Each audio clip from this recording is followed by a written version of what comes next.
काले मेघा पानी दे में इसके पहले हमने जो देखा कि कैसे पानी फेंका जा रहा है, अनावश्यक बर्बादी हो रही है। लेखक जो अभी बच्चा है, किशोर यानी छोटी उम्र का है, उसको ये अच्छा नहीं लग रहा है। इसलिए वो कहता है कि बस एक बात मेरे समझ में नहीं आ रही है, क्या कि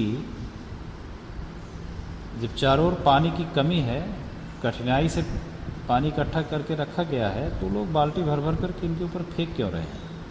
ये पानी की निर्मम बर्बादी है।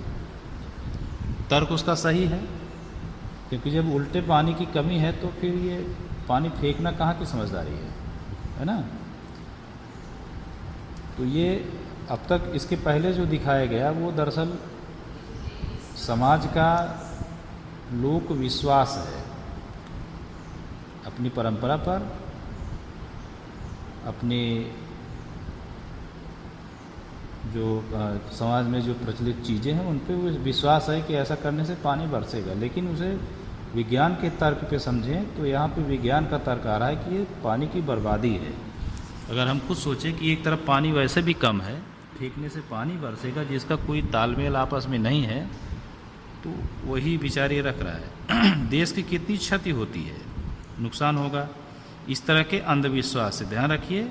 यहाँ पे लेखक इस काम को अंधविश्वास कह रहा है। अभी आगे बाद में चल करके इसे बदला जाएगा, क्योंकि पहले ही हम लोगों ने बात की है कि अंधविश्वास उसे कहा गया है यहाँ पे जिसका किसी के ऊपर विपरीत प्रभाव, किसी का जिससे नुकसान हो, ठीक है, जिससे किसी को क्षति पहुँचे। ऐसी परंपराओं से किसी को क्षति नहीं पहुँचती है, इसलिए इसे सिर्फ विश्वास की श्रेणी में लेखक ने रखा है। लेकिन अभी जो लेखक का बाल रूप है, किशोर रूप है, वो इसे अंधविश्वास कहता है। साथ में उसका ये भी तर्क है कि इंद्र सेना कैसे ये हो गई।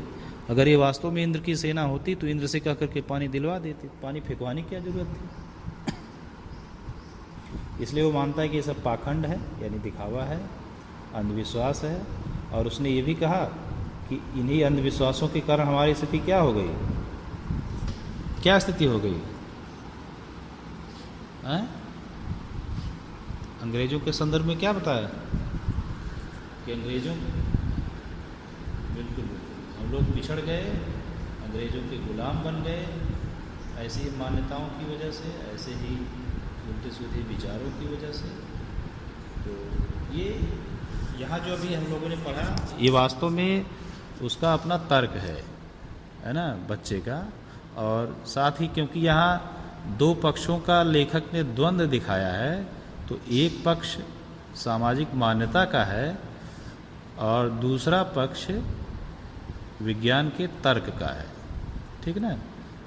तो दोनों बातें हमारे सामने रख दी गई हैं। जहाँ एक तरफ समाज ये मानता है कि ऐसे क्रियाकलाप से पानी बरस सकता है, वहीं दूसरी तरफ तर्क ये कह रहा है कि ऐसे काम करने से कुछ भी होने वाला नहीं है, ये अनावश्यक सिर्फ बर्बादी है, बेतुकी बात है, जिसे अंधविश्वास कहा, पाखंड कहा, ठीक है। ये दोनों बातें हमारे सामने रख दी गई। अब इन्हीं दोनों चीज़ों का आगे मूल्यांकन होगा, यानी कौन कितना सही है ना? किस स्थिति में समाज सही है, किस स्थिति में यह तर्क सही है।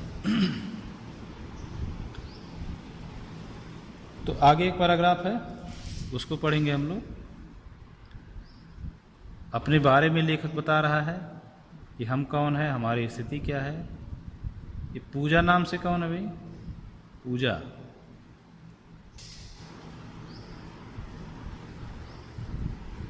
पूजा, आवाज जा रही है?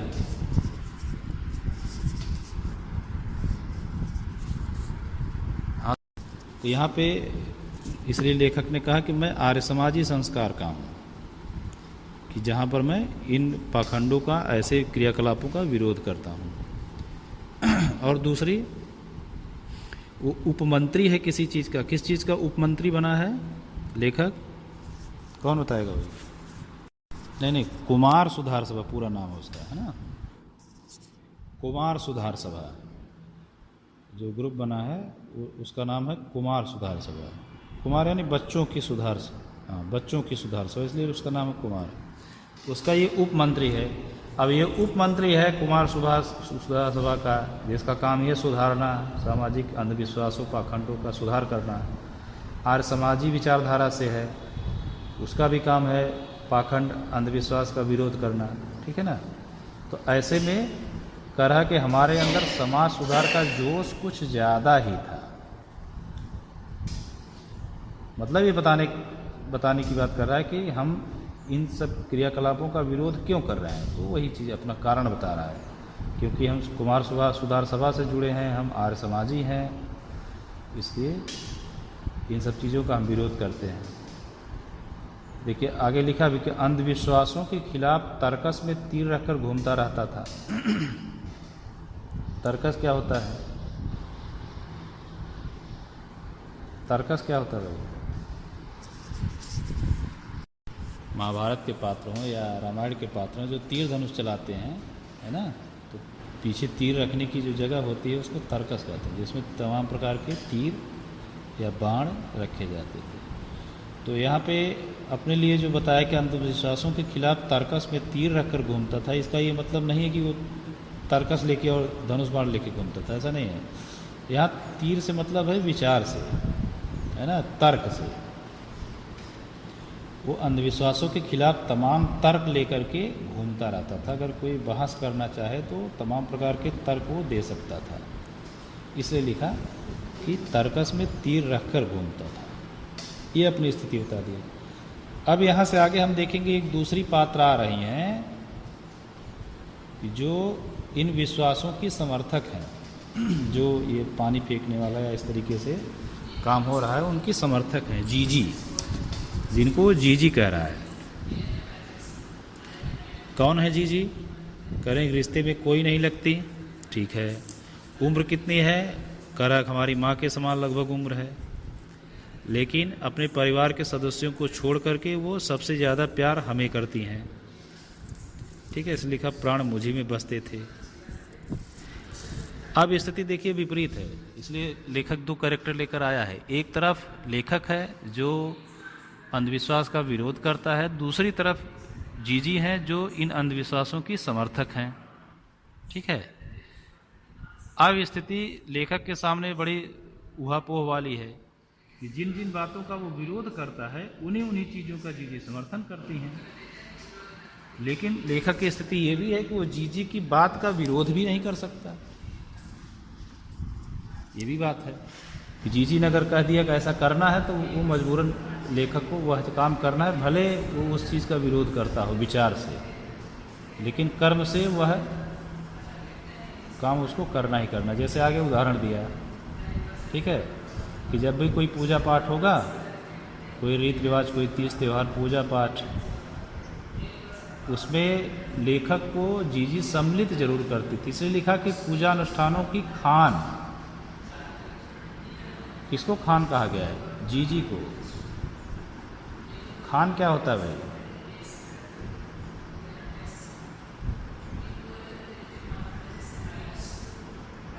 जैसे किसी को कहा जाता है ना कि ये गुणों की खान है, तो खान से मतलब क्या होता है?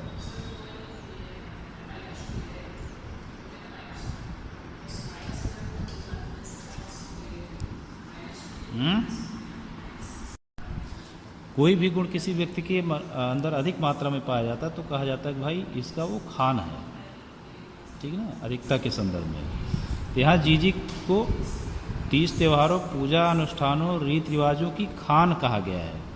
वो इसीलिए क्योंकि वो इन चीज़ों को बहुतायत या बहुत अधिक संख्या में मनाती थी। कोई भी पूजा पाठ होता था उसको मनाती जरूर थी, ठीक है ना, इसलिए इनको खान कहा गया है। अब स्थिति क्या है कि कोई भी पूजा त्यौहार होगा, लेखक के बिना वो पूरा नहीं होता। उदाहरण दिया कि गोबर है, दिवाली है तो गोवर्धन और सतिया बना रहा हूँ, ये छोटी छोटी चीज़ें बनाई जाती हैं, पूजा पाठ की बात है। जन्माष्टमी का समय है अगर, तो उस रोज़ाना जो 8 दिन की झांकी बन रही है उसमें लेखक कुछ न कुछ काम कर रहा है, पंजीरी बांट रहा है, प्रसाद। छठ पूजा है तो उसमें भी वो कुल्लियों में भूजा भर रहा है, भुना चना भर रहा है, भुनी मटर भर रहा है। अरवा चावल भर रहा है, भुना गेहूँ। अरवा चावल जानते हैं? अरवा चावल कौन बताएगा ये अरवा चावल क्या होता है? कच्चा चावल जो हम लोग सामान्यतः खाते हैं उसको कहते हैं अरवा चावल।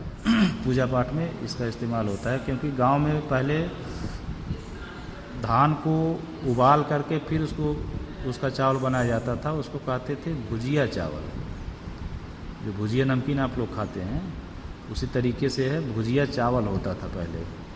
तो पहले गांव में दो प्रकार का चावल होता था, एक भुजिया चावल यानी धान को उबाल करके सुखा करके फिर कुटवाया जाता था, और एक होता था अरवा चावल जैसे आजकल सीधा कुटवा लिया जाता है। तो पूजा पाठ में उस समय भुजिया चावल का प्रयोग नहीं होता था, सिर्फ खाने में प्रयोग होता था, इसलिए अरवा चावल का जिक्र किया है यहाँ पे। ये सब काम करवा रही थी, तो जीजी यह सब काम लेखक से क्यों करवा रही है? कोई भी अवसर हो, हाँ कोई भी अवसर हो, जीजी लेखक से ज़रूर काम करवा रही है। उसी का निष्कर्ष लास्ट में दिया, जीजी यह काम मेरे हाथों से कराती ताकि उसका पुण्य मुझे मिले और केवल मुझे, क्योंकि उनका यही मानना होता रहा होगा कि इन धार्मिक क्रियाकलापों में अगर लेखक भागीदारी करेगा तो इनसे जो फायदा ईश्वर से मिलेगा वो लेखक को ही मिलेगा। इसलिए छोटे छोटे काम उनसे जरूर करवाती थी। यहाँ तक समझ में आया भाई? अब यहाँ ध्यान रखिएगा, दिमाग में आगे ये रख करके चलना है कि एक तरफ लेखक है जो नए विचार का है, एक तरफ जीजी हैं जो पुराने विचार की हैं। लेखक धार्मिक कर्मकांडों का विरोधी है, जीजी धार्मिक कर्मकांडों की समर्थक है, और समर्थक ही नहीं लेखक को भी उसमें सम्मिलित कराए रहती हैं। जिस बात को लेखक गलत मानता है वही काम करने को वो मजबूर है। किस वजह से? जीजी के प्रेम की वजह से। जीजी को वो मना नहीं कर सकता, ठीक है ना? जिसे गलत मानता है उसे भी मना नहीं कर सकता, ये उसकी मजबूरी है। यह चीज़ यहाँ दिखाया गया है, इसको ध्यान में रखते हुए हमें आगे पढ़ना है। इसके पहले जो चल रहा था कि कई धार्मिक क्रियाकलापों में, कर्मकांडों में लेखक को जीजी सम्मिलित करा लेती थी, लेकिन कह रहा है कि इस बार मैंने साफ इनकार कर दिया। पानी फेंकने के मामले में मैंने जीजी की बात मानने से इनकार कर दिया। कहने का मतलब उसका ये है, उसने कहा कि मुझे पानी भर भर करके इस गंदी मेढक मंडली पर नहीं फेंकना है। और जीजी की स्थिति भी दिखाया कि जब वो पानी फेंक रही थी तो उनका पैर डगमगा रहा था, हाथ कांप रहा था, लेकिन फिर भी वो पानी फेंकने जा रही हैं क्योंकि वो भी इस बात को मानती थी। और लेखक क्या कर रहा है? मुंह फुलाए यानी नाराज़ होकर के अलग खड़ा है, ठीक है। शाम को क्या हुआ? कुछ खाने को दी हैं लड्डू मठरी, लेकिन इसने नहीं लिया क्योंकि ये नाराज़ है, क्योंकि वो मान के चल रहा है कि जिस बात का हम विरोध कर रहे हैं उस बात को जीजी समर्थन दे रही हैं, इसलिए उनसे नाराज़ है। मुँह फेर करके बैठ गया है। जीजी भी पहले तमतमाई, थोड़ी गुस्सा हुई, लेकिन थोड़ी देर बाद उनका गुस्सा उन्होंने ठंडा किया और बड़े प्यार से उसको समझा रही हैं। क्या समझा रही हैं? देख भैया, रूठ मत यानी नाराज़ मत हो, मेरी बात सुनो, इसे यह सब अंधविश्वास नहीं है। यानी जो पानी फेंकने वाली बात की जा रही है वो अंधविश्वास नहीं है। उनका तर्क क्या है? कह रहे हैं कि अगर हम भगवान को पानी देंगे तो उसके बदले ईश्वर हमें भी पानी देगा, ये उनका तर्क है। इसलिए कहा कि जिसे तुम पानी की बर्बादी समझ रहे हो वो बर्बादी नहीं है, वो पानी का हम अर्घ चढ़ाते हैं। जैसे पूजा पाठ में लोग कुछ चढ़ाते हैं ईश्वर को, चढ़ावा चढ़ाते हैं, उसी तरीके का तर्क दिया कि इंद्र महाराज को हम लोग पानी का चढ़ावा चढ़ा रहे हैं। इसलिए लिखा कि जिस चीज़ को हम पाना चाहते हैं उसे पहले दिया जाएगा तभी तो हम पाएंगे। और इसी को जीजी दान कह रही हैं। इसलिए बोला, इसीलिए ऋषि मुनियों ने दान को सबसे ऊंचा स्थान दिया है।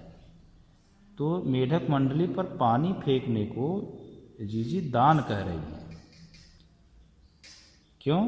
क्योंकि वो हम ईश्वर के मंडली पर फेंक रहे हैं, इंद्र की मंडली पर फेंक रहे हैं, तो इंद्र यानी ईश्वर उससे खुश होंगे और हमें उसके बदले में ढेर सारा पानी वापस देंगे। इसलिए वो दान कह रही है। और उसने तर्क भी दिया, उसका अगला तर्क है कि ऋषि मुनि ने भी दान को ऊंचा स्थान दिया। यहाँ पे इसका फिर तुरंत लेखक ने विरोध कर दिया कि ऋषि मुनि को क्यों बदनाम कर रहे हो। क्या उन्होंने ये कहा कि जब पानी की कमी हो, पानी वैसे भी लोगों के पास नहीं है, उस समय पानी फेंका जाए, फेंकना चाहिए, ऐसा ऋषि मुनि ने नहीं कहा होगा। तो ये इसका अपना तर्क है। इसके आगे तर्क वितर्क चलता रहेगा, उसको हम लोग अगले दिन देखेंगे। आज के लिए इतना ही। यहाँ से किसी को कुछ पूछना हो तो पूछ सकता है। कुल मिला के बात जो निकल के आई है वो यही है कि इस पानी फेंकने वाले मुद्दे पर कि जीजी उसे अपने तर्क के माध्यम से सही सिद्ध करने की कोशिश कर रही हैं और लेखक उसे अपने तरीके से गलत सिद्ध करने की कोशिश करेगा। ठीक है ना। अभी तक जो बात निकल के आई वो यही है कि जीजी इसे अर्ध मानती हैं, चढ़ावा मान रही हैं, जिसके बदले में ये उम्मीद कर रही हैं कि ईश्वर यानी इंद्र वापस इससे कई गुना ज़्यादा पानी हम लोगों को प्रदान करेंगे। ठीक है, इसलिए नाराज़ होने वाली कोई बात नहीं है। जीजी इसे अंधविश्वास नहीं मानती है, लेकिन लेखक इसे अंधविश्वास मान रहा है। ठीक है।